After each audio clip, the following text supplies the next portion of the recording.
انتقد الفنان القطري عبد العزيز جاسم الحلقة الأخيرة من مسلسل سيلفي، والتي تناول فيها الفنان السعودي ناصر القصابي الأزمة القطرية بأسلوب ساخر.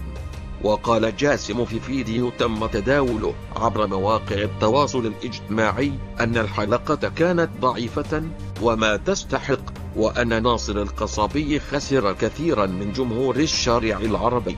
وتابع أن التعرض للرموز عيب، وأضاف عيب تتعرض لشيخ دين مثل يوسف القرضاوي، هذا رجل علم.